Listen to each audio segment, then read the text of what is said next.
পিতা পরমেশ্বর, ধন্যবাদ মহান প্রভু যিশুর নামে। আর যিশুকে জানাই অসংখ্য অসংখ্য ধন্যবাদ। আজকে একটা বাক্য নিয়ে আলোচনা করব, পরমেশ্বর পিতার বাক্য। তার একটা প্রার্থনা করে নেব। সৃষ্টির মালিক পিতা পরমেশ্বর, আপনার কাছে এলাম প্রভু যিশুর নামে। প্রভু, আজকে যে বাক্য নিয়ে আলোচনা করছি, আপনি সবর্তী থেকে সুন্দরভাবে প্রত্যেক সন্তান পর্যন্ত বুঝিয়েছেন। আমার বিশ্বাস, এই জন্য আপনাকে অসংখ্য ধন্যবাদ প্রভু যিশুর নামে। আদর সম্মান মহিমা সবই আপনাকে দিলাম। ছোট্ট প্রার্থনা প্রভু যিশু খ্রিস্টের নামে চাইলাম, আমিন। আজকে যে বাক্যের বিষয়বস্তু, খ্রিস্ট বিশ্বাসীর কি বিশ্রামবার পালন করা প্রয়োজন আছে, এই বিষয়টি আমি দেখব।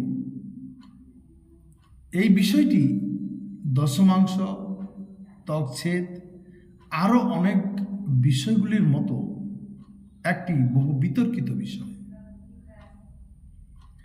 অনেক মণ্ডলীতে বলা হয়ে থাকে যে খ্রিস্ট বিশ্বাসীদের বিশ্রামবার রবিবার, অর্থাৎ সপ্তাহের প্রথম দিন। সেখান থেকে একটা পদ মথি 28 অধ্যায় 1 পদে বলছে, বিশ্রাম দিন অবসন্ন হইলে সপ্তাহের প্রথম দিনে উৎসাহারম্ভে মগদলিনী মরিয়ম ও অন্য মরিয়ম কবর দেখিতে আসিলেন। কিন্তু কিছু বিশ্বাসী, কিছু মণ্ডলী রয়েছে যারা মনে করে সপ্তাহের সপ্তম দিন অর্থাৎ শনিবার হল খ্রিস্ট বিশ্বাসীদের বিশ্রাম দিন। কেন তারা বলে থাকেন ঈশ্বর মেসিকে আজ্ঞা দিয়েছিলেন সপ্তম দিনটিকে বিশ্রামবার হিসাবে পালন করার জন্য। যাত্রা পুস্তক 20 অধ্যায় 10 পদে বলছে, কিন্তু সপ্তম দিন তোমার ঈশ্বর সদাপ্রভুর উদ্দেশ্যে বিশ্রাম দিন। সেই দিন তুমি কি তোমার পুত্র কি কন্যা কি তোমার দাস দাসী কি তোমার পশু কি তোমার পুরোদ্বারের মধ্যবর্তী বিদেশী কেহ কার্য করিও না। কিন্তু আমাদের এটা বুঝতে হবে যে বিশ্রামবারের প্রকৃত অর্থ আসলে কি। আজকাল বিভিন্ন মণ্ডলীতে বিশ্রামবারকে উপাসনার দিন হিসাবে তুলে ধরা হয়। বিশ্বাসীদের উপাসনার জন্য মণ্ডলীতে আহ্বান করা হয়, কিন্তু পবিত্র বাইবেল এই ধরনের বিশ্রামবার সমর্থন করে না। পুরাতন নিয়মে বিশ্রামবারের অর্থ আমরা যাত্রা পুস্তক 20 অধ্যায়ে 8 পদ থেকে 11 পদে আমরা দেখতে পাই। 20 অধ্যায় 8 পদে বলছে, তুমি বিশ্রাম দিন স্মরণ করিয়া পবিত্র করিও। 9 পদে বলছে, 6 দিন শ্রম করিও, আপনার সমস্ত কার্য করিও। যাত্রা পুস্তক 20 অধ্যায় 10 পদে বলছে, কিন্তু সপ্তম দিন তোমার ঈশ্বর সদাপ্রভুর উদ্দেশ্যে বিশ্রাম দিন। সেই দিন তুমি তোমার পুত্র কি কন্যা কি তোমার দাস কি দাসী কি তোমার পশু কি তোমার পুরোদ্বারের মধ্যবর্তী বিদেশী কেহ কোনো কার্য করিও না। যাত্রা পুস্তক 20 অধ্যায় 11 পদে বলছে, কেন সদাপ্রভু আকাশমণ্ডল ও পৃথিবী সমুদ্র ও সকলের মধ্যবর্তী বস্তু 6 দিনে নির্মাণ করিয়া সপ্তম দিনে বিশ্রাম করিলেন। এই জন্য সদাপ্রভু বিশ্রাম দিনকে আশীর্বাদ করলেন ও পবিত্র করলেন। একটি বিষয়ে আমাদের মাথায় রাখতে হবে, কি সেটি হলো বিশ্রামবারের শুরু মেসির সময় থেকে হয়নি, বরং সৃষ্টির সমাপ্তিতে শুরু হয়েছে। তাহলে বিশ্রামবার কবে থেকে শুরু হয়েছে? মসি আদেশ দিয়েছে সেখান থেকে না। বিশ্রামবার শুরু হয়েছে সৃষ্টির সমাপ্তিতে শুরু হয়েছে। তাহলে আদি পুস্তক 2 অধ্যায় 1 পদে থেকে 3 পদের লেখা আছে, এরূপে আকাশমণ্ডল ও পৃথিবী ও তদুভয়স্থ সমস্ত বস্তু সমাপ্ত হইল। 2 পদে বলছে, পরে ঈশ্বর সপ্তম দিনে আপনার কৃতকার্য হইতে নিবৃত্ত হইলেন। সেই সপ্তম দিনে আপনার কৃত সমস্ত কার্য হইতে বিশ্রাম করিলেন। আদি পুস্তক 2 আছে, আর ঈশ্বর সেই সপ্তম দিনকে আশীর্বাদ করিয়া পবিত্র করিলেন, কেন সেই দিনে ঈশ্বর আপনার সৃষ্ট ও কৃত সমস্ত কার্য হইতে বিশ্রাম করিলেন। এখানে একটা বিষয় আমাদেরকে বুঝতে হবে। আমরা যদি দেখি আদি পুস্তক 1 অধ্যায় 5 পদে বলছে, আর ঈশ্বর দীপ্তির নাম দিবস, অন্ধকারের নাম রাত্রি রাখিলেন, সন্ধ্যা ও প্রাতঃকাল হইলে প্রথম দিবস। 1 অধ্যায় 4 পদে বলছে, পরে ঈশ্বর বিতারের নাম আকাশমণ্ডল রাখিলেন, সন্ধ্যা ও প্রাতঃকাল হইলে তৃতীয় দিবস হইল। 13 পদে বলছে, 1 অধ্যায় 13 পদে, আদি পুস্তক 1 অধ্যায় 13 পদে বলছে, আর সন্ধ্যা ও প্রাতঃকাল হইলে তৃতীয় দিবস হইল। 1 অধ্যায় আদি পুস্তক 1 অধ্যায় 19 পদে বলছে, আর ঈশ্বর সন্ধ্যা ও প্রাতঃকাল হইলে চতুর্থ দিবস হইল। আদি পুস্তক 1 অধ্যায় 23 পদে বলছে, আর সন্ধ্যা ও প্রাতঃকাল হইলে পঞ্চম দিবস হইল। 1 অধ্যায় 31 পদে বলছে, পরেশ্বর আপনার নির্মিত বস্তু সকলের প্রতি দৃষ্টি করিলেন, আর দেখো সেই সকলই অতি উত্তম, সন্ধ্যা ও প্রাতঃকাল হইলে ষষ্ঠ দিবস হইল। আদি পুস্তক 2 অধ্যায় 2 পদে বলছে, পরে ঈশ্বর সপ্তম দিনে আপনার কৃত কার্য হইতে নিবৃত্ত হইলেন, সেই সপ্তম দিনে আপনার কৃত সমস্ত কার্য হইতে বিশ্রাম করিলেন। 7 দিনের শেষে কোথায় লেখা আছে সন্ধ্যা ও প্রাতঃকাল হইল? পরে 7 দিন শেষ, এর কোনো অন্ত নেই। তার মানে ঈশ্বর আমাদেরকে যে বিশ্রামের কথা বলছে, এটা এখানকার যে মানুষরা পালন করছে এ বিশ্রামের কথা বলছে না, অনন্ত বিশ্রামের কথা বলছেন ঈশ্বর। তাহলে উপরে 3 পদ অনুযায়ী ঈশ্বর সপ্তম দিনে তার সমস্ত কার্য করে সমাপ্ত করে বিশ্রাম নিয়েছিলেন, কিন্তু এর অর্থ এই নয় যে তিনি ক্লান্ত হয়ে পড়েছিলেন। গীত সংহিতা 1 অধ্যায় 121 অধ্যায়ে 4 পদে বলছে, দেখো যিনি ইসরায়েলের রক্ষক তিনি ঢুলিয়া পড়েন না, নিদ্রাও যান না। তার মানে ঈশ্বর সমস্ত সৃষ্টির কাজ সমাপ্ত করে বিশ্রাম নিলেন, এর অর্থ হলো তিনি তার সমস্ত কাজ সমাপ্ত করে থামলেন। আর এইখানেই ঈশ্বর পরবর্তীকালে ইসরায়েলদের জন্য বিশ্রামবার পালন করে পবিত্র করার আজ্ঞা দিয়েছিলেন। যদি যাত্রা পুস্তক 16 অধ্যায় আমরা পড়ি, তাহলে সেখানে আমরা দেখতে পাবো যে ঈশ্বর সপ্তাহে 6 দিন আকাশ থেকে মান্না বর্ষণ করতেন, কিন্তু ষষ্ঠ দিনে তিনি দ্বিগুণ মান্না বর্ষণ করতেন, যেন সপ্তম দিনে কারো মান্না একত্রিত করার প্রয়োজন না হয়। এর অর্থ হলো সপ্তম দিনে ঈশ্বর ইসরায়েলিদের বিশ্রাম করার একটি সুযোগ দিয়েছিলেন। যাত্রা পুস্তক 16 অধ্যায় 22 পদে বলছে, পরে ষষ্ঠ দিনে তাহারা দ্বিগুণ খাদ্য প্রতি জনের নিমিত্ত 2 ওমর কুড়াইল। মণ্ডলীর অধ্যক্ষেরা সকলে আসিয়া মেসিকে জ্ঞাত করিলেন। 23 পদে বলছে, তখন তিনি তাহাদিকে কহিলেন, সদাপ্রভু তাহাই বলিয়াছেন, কাল্য বিশ্রাম পর্ব, সদাপ্রভুর উদ্দেশ্যে পবিত্র বিশ্রামবার। তোমাদের যাহা ভাজিবার ভাজ, যাহা পাক করিবার পাক করো, ও যাহা অতিরিক্ত তাহা প্রাতঃকালের জন্য তুলিয়া রাখো। পরবর্তীকালে ঈশ্বর যখন মেসিকে 10 আজ্ঞা দিলেন, তখন সেই আজ্ঞাগুলোর মধ্যে একটি আজ্ঞা বিশ্রামবার পালন করার বিষয় ছিল। তাহলে বিশ্রামবার ছিল অনন্তকালের বিশ্রামের একটি চিহ্নস্বরূপ, যেটা ঈশ্বর মসির দ্বারা ইসরায়েল লোকেদেরকে দিয়েছিলেন। জিসকেল 20 অধ্যায় 11 পদে পড়ব আমরা, আর আমি তাহাদিকে আমার বিধিকলাপ দিলাম ও আমার শাসনকলাপ জ্ঞাত করিলাম, তাহা পালন করিলে তদ্বারা মনুষ্য বাঁচে। আর আমার বিশ্রাম দিন পবিত্র করো, তাহাই আমার ও তোমাদের পক্ষে চিহ্ন স্বরূপ হইবে। কি চিহ্ন স্বরূপ হবে? প্রভু যিশুর যে বিশ্রামে আমরা প্রবেশ করেছি, সেই বিশ্রামের চিহ্ন স্বরূপ মানুষকে সেই সময় ইসরায়েল লোকেদেরকে শুধুমাত্র বিশ্রামবার আদেশ দিয়েছিল, যেন তোমরা জানিতে পারো যে আমি তোমাদের ঈশ্বর সদাপ্রভু।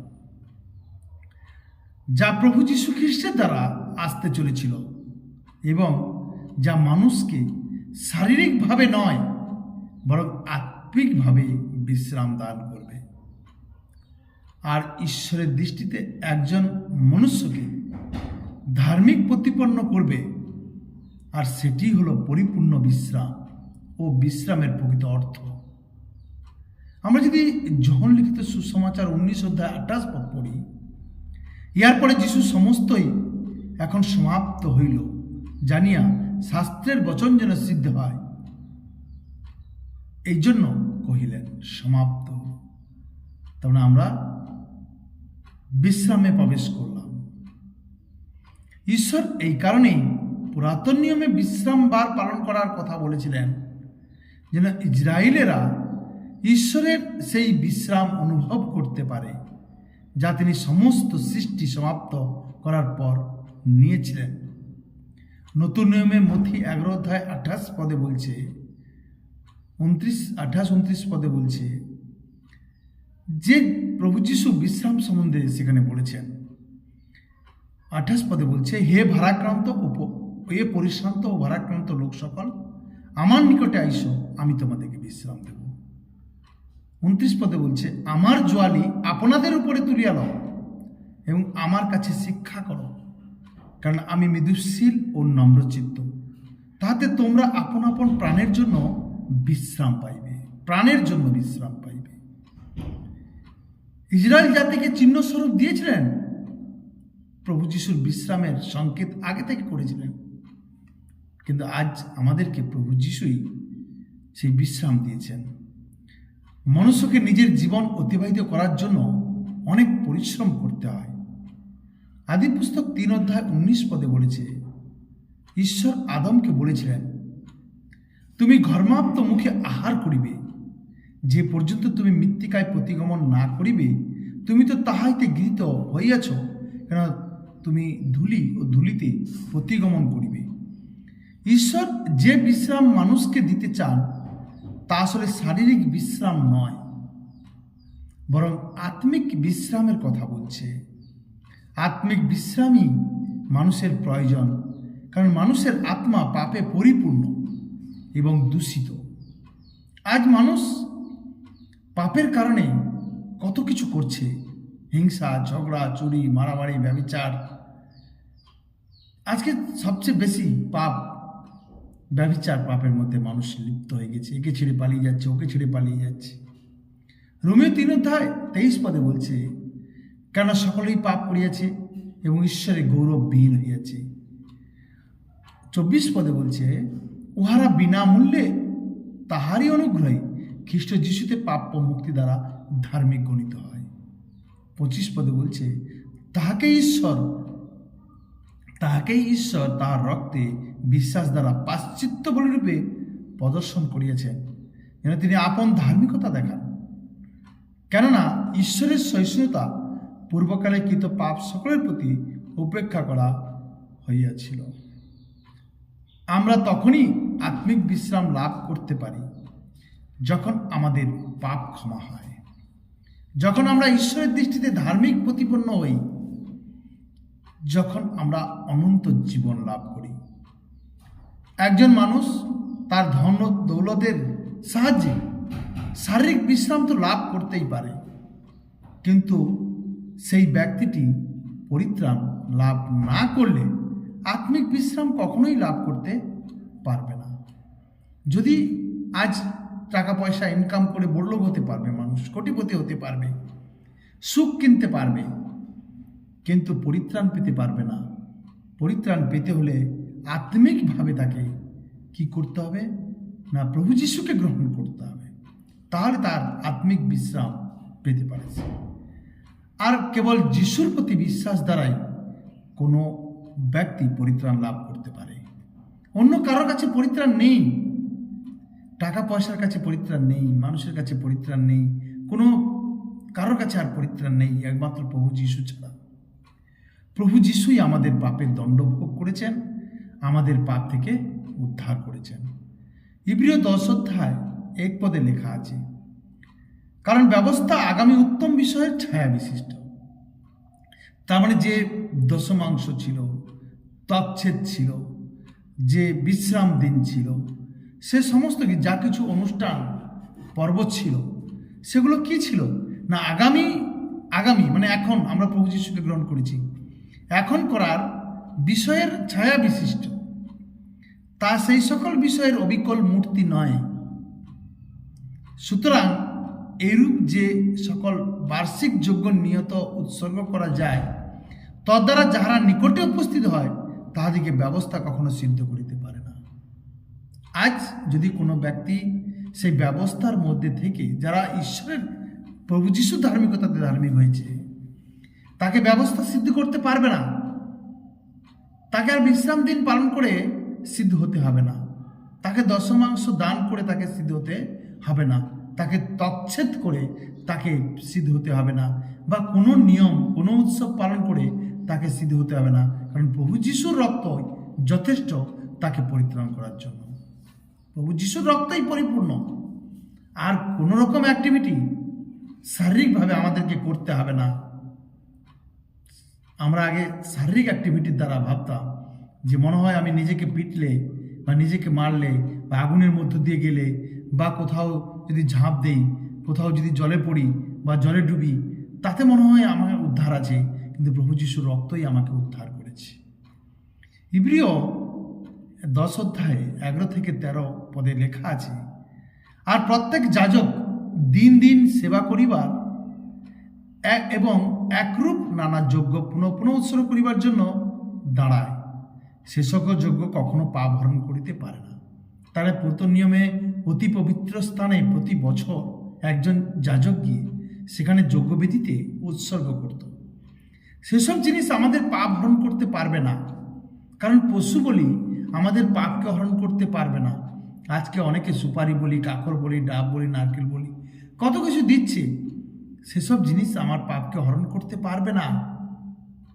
একবার আমাদের জন্য প্রভু যিশু বলিদান হয়েছেন, কিন্তু উনি পাপার্থক এক যোগ্য। 12 পদে বলছে, কিন্তু উনি পাপার্থক একই যোগ্য চিরকালের জন্য উৎসর্গ করিয়া ঈশ্বরের দক্ষিণে উপবিষ্ট হইলেন। 13 পদে বলছে, এবং তদ অবধি অপেক্ষা করিতেছেন যে পর্যন্ত তাহার শত্রুগণ তাহার পাদপীঠ না হয়। তাহলে আমরা যারা প্রভু যিশুর উপর বিশ্বাস করেছি, তারা প্রত্যেকেই সে আত্মিক বিশ্রাম লাভ করেছি। আমরা আত্মিক বিশ্রামের কথা বলছি ওখানটায়। আগে যে বিশ্রাম বার হতো সেটা আমাকে সেই যিশুর যে বিশ্রামের চিহ্ন স্বরূপ, সেদের ছায়া বিশিষ্ট ছিল। আজকে প্রকৃত আমরা সেই ছায়া থেকে প্রকৃততে এসেছি, বিশ্রামের পথ ধরেই এগিয়ে চলেছি, কারণ আমাদের পাপের ভার প্রভু যিশু নিজের কাঁধে তুলে নিয়ে আমাদের ধার্মিক করেছেন। ইব্রিয় 4 অধ্যায় 3 পদে থেকে 11 পদ পড়ব আমরা। বাস্তবিক বিশ্বাস করিয়েছি যে আমরা সেই বিশ্রামে প্রবেশ করিতে পাইতেছি। বাস্তবিক বিশ্বাস করিয়াছি যে আমরা সেই বিশ্রামে প্রবেশ করিতে পাইতেছি, যেমন তিনি বলিয়াছিলেন, তখন আমি আপন ক্রোধে এই শপথ করিলাম, ইহারা আমার বিশ্রামে প্রবেশ করিবে না, যদিও তাহারা কর্ম জগতের পত্তানবধি সমাপ্ত ছিল। 4 পদে বলছে, কেননা তিনি এক স্থানে সপ্তম দিনের বিষয়ে এরূপ বলিয়াছিলেন, এবং সপ্তম দিনে ঈশ্বর আপনার সমস্ত কার্য হইতে বিশ্রাম করিলেন। 5 পদে বলছে, আবার এই স্থানে তিনি কহেন, ইহারা আমার বিশ্রামে প্রবেশ করিবে না। 6 পদে বলছে, অতএব বাকি রইল এই যে কতগুলি লোক বিশ্রামে প্রবেশ করিবে, আর যাহাদের নিকটে সুসমাচার অগ্রে প্রচারিত হইয়া ছিল, তাহারা অবাধ্যতার প্রযুক্ত প্রবেশ করিতে পায় নাই। আবার তিনি পুনরায় এক দিন নিরূপণ করিয়া দাউদ গ্রন্থে এতকালের পরে বলেন, অদ্য যেমন পূর্বে বলা হইয়াছিল। তার মানে অদ্য যদি তোমরা তাহার রব শ্রবণ করো, তবে আপন আপন হৃদয় কঠিন করিও না। 8 পদে বলছে, বস্তুত যিশু যদি তাহাদিকে বিশ্রাম দিতেন, তবে ঈশ্বর তৎপরে অন্য দিনের কথা কহিতেন না। তার মানে ওই যে বিশ্রাম বার ছিল, ওটা যদি বিশ্রাম বারই থাকতো, তাহলে ঈশ্বর সেই যিশুর দেওয়া বিশ্রাম বারের কথা, বিশ্রাম দিনের কথা বলতো না। সুতরাং 9 পদে বলছে, ঈশ্বরের প্রজাদের নিমিত্ত বিশ্রামকালের ভোগ বাকি রইয়াছে।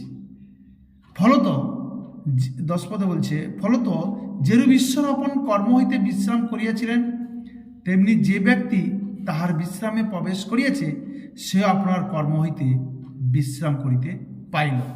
তার মানে কোন কর্ম হতে? আমরা আগে যে কর্ম করতাম, সেই পাপ, সে ঘৃণা, হিংসা, ঝগড়া, সে সকল কর্ম থেকে আমরা কি হয়েছি? বিশ্রাম পেয়ে গেছি। আর আমাদের সেসব কর্ম করতে হবে না। আমরা ঈশ্বরের কাছে আত্মাতে বিশ্রাম পেয়ে গেছি। অতএব আইস, আমরা সেই বিশ্রামে প্রবেশ করিতে যত্ন করি, যেন কেউ অবাধ্যতার সেই দৃষ্টান্ত অনুসারে পতিত না হয়। কারণ তখন বিশ্রাম দিন পালন করেছে, কিন্তু তারা মন থেকে বিশ্রাম দিনে যে মনকে ফেরাতে বলছে প্রভু, সেটা করেনি। শুধুমাত্র রীতি রিবাজ হিসাবে, অনুষ্ঠান হিসাবে বছরে একবার, মাসে একবার পালন করতে হবে, সেই দিনটাকে তারা পালন করত, বা সপ্তাহে একদিন পালন করতে হবে, সেই দিনটাকে তারা পালন করত। অনেকে প্রশ্ন করে থাকেন যে বাইবেলের নতুন নিয়মে খ্রিস্ট বিশ্বাসীদের কি বিশ্রাম পালন করার বিষয়ে আজ্ঞা দেওয়া হয়েছে? তো এর উত্তর হবে না, বিঘ্ন। মথি 12:8 পদে বলছে, কেন মনুষ্যপুত্র বিশ্রামবারের কর্তা, যিশু নিজে বিশ্রামবারে কাজ করেছিলেন। মথি 12:9 পদে বলছে, পরে তিনি তথা হইতে চলিয়া গিয়া তাহাদের সমাজ গৃহে প্রবেশ করিলেন। আর দেখো, একটি লোক, তাহার একখানি হাত শুকাইয়া গিয়েছিল। তখন তাহারা তাহাকে জিজ্ঞাসা করিল, বিশ্রামবারের কি সুস্থ করা বিধেয়? তাহার উপরে দোষারোপ করিয়া নির্মিত ইহা বলিল। 11 পদে বলছে, তিনি তাহাদিকে কহিলেন, তোমাদের মধ্যে এমন ব্যক্তি কে, যে একটি মেষ রাখে, আর সেটি যদি বিশ্রামবারে গর্তে পড়িয়া যায়, সে কি তাহা ধরিয়া তুলিবে না? 12 পদে বলছে, তবে মেষ হইতে মনুষ্য আরো কত কত শ্রেষ্ঠ, অতএব বিশ্রামবারে সৎকর্ম করা বিধেয়। তখন তিনি সেই লোকটিকে কহিলেন, তোমার হাত বাড়াইয়া দাও। তাহাতে সে বাড়াইয়া দিল, আর তাহা অন্যটির ন্যায় পুনরায় সুস্থ হইল। তার মানে বিশ্রাম দিন যেটা পালন করত, সেখানে কিন্তু কাজ করার কথা বলেনি। কাজ করা যাবে না, কোনো রকম কাজ করা যাবে না। কিন্তু প্রভু যিশু বিশ্রাম বারের দিনই কাজ করেছেন, একজন মানুষকে সুস্থ করেছেন তিনি। তার মানে এখানে আত্মিক দিক থেকে আমরা যেন বিশ্রাম পেয়ে থাকি। শারীরিক দিক থেকে তো বিশ্রাম, মানুষ টাকা পয়সা ইনকাম করেও বিশ্রাম পেতে চাইছি, কিন্তু আত্মিক দিকে বিশ্রাম মাত্র প্রভু যিশুকে গ্রহণ করেই হতে পারে। শনিবার এবং রবিবার, এই দুটির মধ্যে একটি দিনকেও নতুন নিয়মে বিশ্রাম হিসাবে তুলে ধরা হয়নি। এর কারণ হলো, পুরাতন নিয়মে বিশ্রামবার ঈশ্বরের বিশ্রামের একটি চিহ্ন ছিল। আমরা জিসকেল 20:11 পড়তে, আর আমি তাহাদিকে আমার বিধিকলাপ দিলাম ও আমার শাসনকলাপ জ্ঞাত করিলাম, তাহা পালন করিলে তদ্বারা মানুষ বাঁচিবে। 20 পদে বলছি, দেখো, আর আমার বিশ্রাম দিন পবিত্র করো, তাহাই আমার ও তোমাদের মধ্যে চিহ্নস্বরূপ হইবে, যেন তোমরা জানিতে পাও যে আমি সদাপ্রভু ঈশ্বর। তথাপি সেই সন্তানগণ আমার বিরুদ্ধাচারী হইল, তাহারা আমার বিধিপথে চলিল না, এবং আমার শাসনকলাপ পালনার্থে রক্ষা করিল না। যাহা পালন করিলে তদ্বারা মানুষ বাঁচে, তাহারা আমার বিশ্রাম দিনও অপবিত্র করিল। তখন আমি কহিলাম, আমি তাহাদের উপরে আপন কোপ ঢালিব, প্রান্তরে তাহাদিগকে আপন ক্রোধ সাধন করিব। কিন্তু নতুন নিয়মে একজন বিশ্বাসী তো প্রভু যিশুর বলিদানের মাধ্যমে ইতিপূর্বে ঈশ্বরের অনন্তকালের বিশ্রামে প্রবেশ করেছেন। প্রভু যীশু খ্রিস্ট তার ক্রুশীয় বলিদানের মাধ্যমে ব্যবস্থা পূর্ণ করেছেন, আর ব্যবস্থা পূর্ণের মাধ্যমে সমস্ত কিছু সমাপ্তিও হয়েছে। ইফিসীয় 1 অধ্যায় 23 পদে বলছে, সেই মণ্ডলী তাহার দেহ, তার পূর্ণতা আসন, তিনি সর্ববিষয়ে সমস্তই পূরণ করেন। আজকে যিশু হচ্ছে আমাদের পূর্ণ ঈশ্বর, যিশুর আদেশ হচ্ছে পূর্ণ আদেশ। আর আমাকে সেই পুরাতন নিয়ম নতুন নিয়ম করে প্রবলেম বা সমস্যা বা সংসারের মধ্যে যেন না থাকে। মতি 5 অধ্যায় 17 পদে বলছে, মনে করিও না যে আমি ব্যবস্থা কি ভাববা দিগন্ত লোপ করিতে আসিয়াছি। আমি লোপ করিতে আসি নেই, কিন্তু পূর্ণ করিতে আসিয়াছি।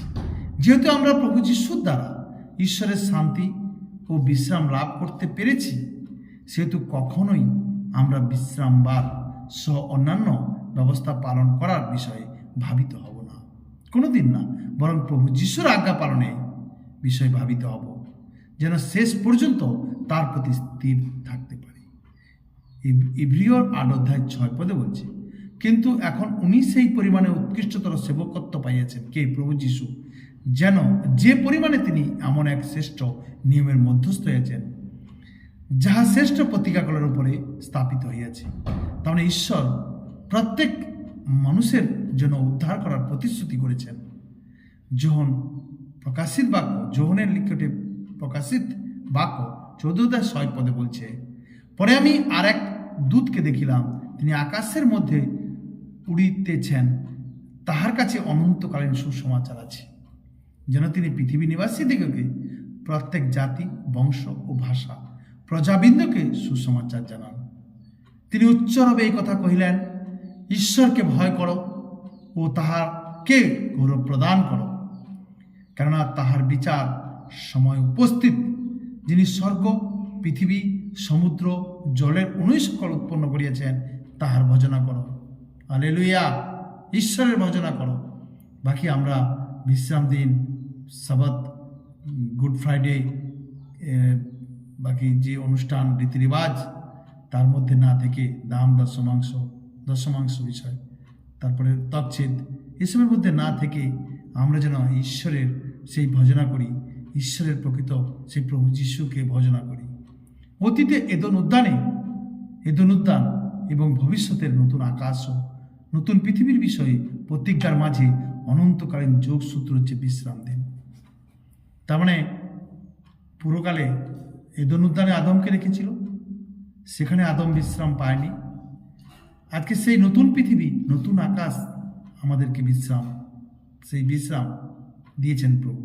আমরা যে দেখি যিশাই 56 অধ্যায় 17 পদে বলছে, কারণ দেখো আমি নতুন আকাশমণ্ডলের নতুন পৃথিবীর সৃষ্টি করি। কেন করছে? কারণ আমাদের বিশ্রামের জন্য। কারণ এদন উদ্যানে যে বিশ্রাম আমরা পাইনি, সেই বিশ্রাম যেন আমরা সে নতুন আকাশ, নতুন পৃথিবীতে পেতে পারি, যেটা হচ্ছে সে প্রভু যিশুর দ্বারা আমাদের সম্ভব হয়েছে। পূর্বে যাহা ছিল তার স্মরণে থাকিবে না, আর মনে পড়িবে না।